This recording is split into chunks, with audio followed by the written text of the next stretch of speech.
A teacher in the Elk Grove Unified School District in California handed out these N-word bucks to students for a lesson plan. And now that teacher is on administrative leave pending an investigation. Yes, they still have a job. As I talk about in my book, as someone who dealt with the hate crimes are on a steady rise in schools, more than doubling from 2020 to 2022, for instance. And what's more is the most common form of hate crimes in the broader society are anti-black hate crimes.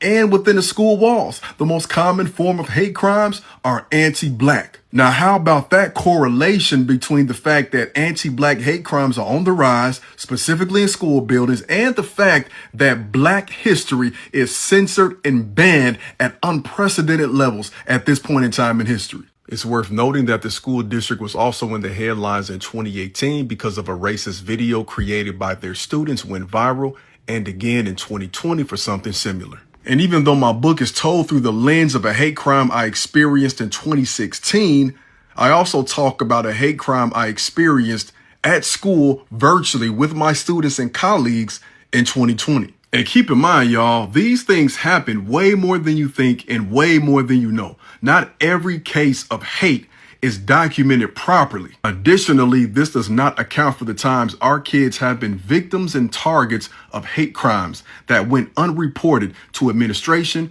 or teachers or parents because they didn't know how, or they didn't know how to express it, or they did not interpret the hate they received properly.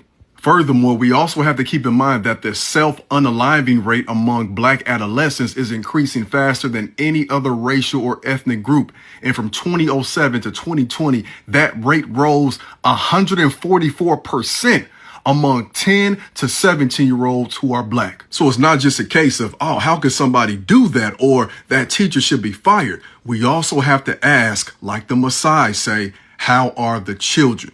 Because we have to also be able to account for the emotional trauma and scars that were inflicted upon them because of this carelessness. So I encourage you to call. I encourage you to email to figure out why this teacher still has a job. But I also implore you to ask about the kids and ask about the help they're getting and ask about the attention they're getting as they were on the receiving end of this violent language and violent act. To be part of a solution. Emotions running high Tuesday night at an Elk Grove Unified School District meeting. It's time for us all to commit to ensuring that every black member of the district is treated with dignity. So the community spoke out during the public comment part of the meeting, demanding answers about why a teacher handed out a classroom assignment that focused on a racial slur. While I recognize that this matter is under investigation, I have to say unequivocally, the material referred to as racially offensive in the letter is without a doubt. Take this moment and make it matter.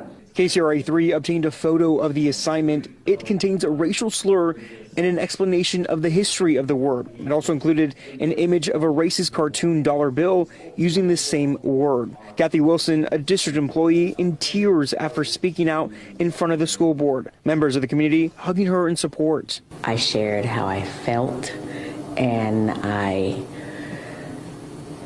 think that we need to come together with solutions that are more than training, that are more than an email.